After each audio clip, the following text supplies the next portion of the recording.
கர்நாடகாவைச் சேர்ந்தவர் சைத்ரா ராம். இவர் ஒரு நடிகை. டிவி சீரியல்களிலும் திரைப்படங்களிலும் நடித்து வந்த சைத்ரா டிவி நிகழ்ச்சி தொகுப்பாளராகவும் இருந்துள்ளார். இன்ஸ்டாகிராம், ஃபேஸ்புக் போன்ற சமூக ஊடகங்களிலும் சைத்ரா ராம் ஆக்டிவாக இயங்கி வந்திருக்கிறார். திரைப்பட பாடல்களுக்கு ரீல்ஸ், ப்ரமோஷனல் வீடியோக்களை தனது பக்கத்தில் சைத்ரா பதிவிடுவது வழக்கம். ஒரு சில வருடங்களுக்கு முன்பு சைத்ராவுக்கு ஹர்ஷவர்தன் என்பவரின் அறிமுகம் கிடைத்திருக்கிறது. ஹர்ஷவர்தன் பெங்களூருவில் தர்ஷன் என்டர்பிரைசஸ் என்ற நிறுவனத்தை நடத்தி வருகிறார். அதோடு திரைப்பட தயாரிப்பாளராகவும் இருந்து வருகிறார். ஹர்ஷவர்தனோடு ஏற்பட்ட பழக்கம் ஒரு கட்டத்தில் காதலாக மாற சைத்ரா அவரையே 2023ஆம் ஆண்டு திருமணம் செய்து கொண்டார். இந்த தம்பதிக்கு 1 வயது நிரம்பிய பெண் குழந்தை உள்ளது. இந்நிலையில் சமீபத்தில் ஏற்பட்ட கருத்து வேறுபாடு காரணமாக இருவரும் பிரிந்திருக்கிறார்கள். சைத்ரா தனது பெற்றோர் மற்றும் மகளுடன் வசித்து வந்துள்ளார். இந்நிலையில் ஹர்ஷவர்தன் தனது மகளை பார்க்க வேண்டும் என்றும் தன்னுடன் அனுப்பிவிட வேண்டும் என்றும் சைத்ராவிடம் கேட்டிருக்கிறார்.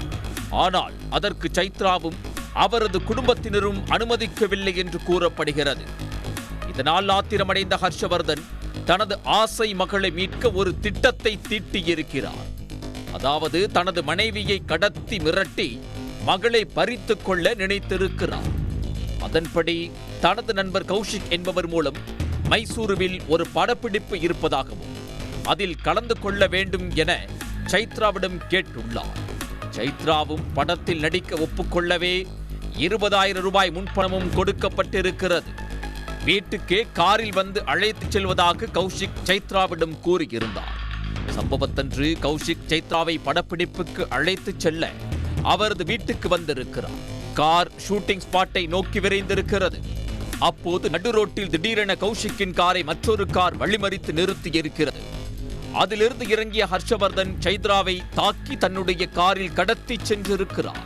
மாமியாரை செல்போனில் தொடர்பு கொண்ட ஹர்ஷவர்தன், உங்கள் மகளை கடத்தி இருக்கிறேன், என் மகளை என்னிடம் கொடுத்து விடுங்கள், அப்போதுதான் உங்களது மகளை பாதுகாப்பாக விடுவிப்பேன் என்று கூறி விரட்டியுள்ளார். இதனால் பயந்து போன சைத்ராவின் தாய் இது பற்றி தன்னுடைய 2வது மகளிடம் கூறியிருக்கிறார். உடனே அவர் பேடராயனபுரா காவல் நிலையத்தில் புகார் அளித்திருக்கிறார். இந்த சம்பவம் தொடர்பாக வழக்கு பதிவு செய்த போலீசார் ஹர்ஷவர்தனை கண்டுபிடித்து சைத்ராவை மீட்டிருக்கிறார்கள். தனது மகளை பார்க்க அனுமதிக்காததால் தான் மனைவியை கடத்தியதாக ஹர்ஷவர்தன் போலீசாரிடம் வாக்குமூலம் அளித்திருக்கிறார். இருவரிடமும் போலீசார் தொடர்ந்து விசாரணை நடத்தி வருகிறார்கள். உடனுக்குடன் செய்திகளை தெரிந்து கொள்ள சன் நியூஸ் பெல் ஐகானை கிளிக் பண்ணுங்க.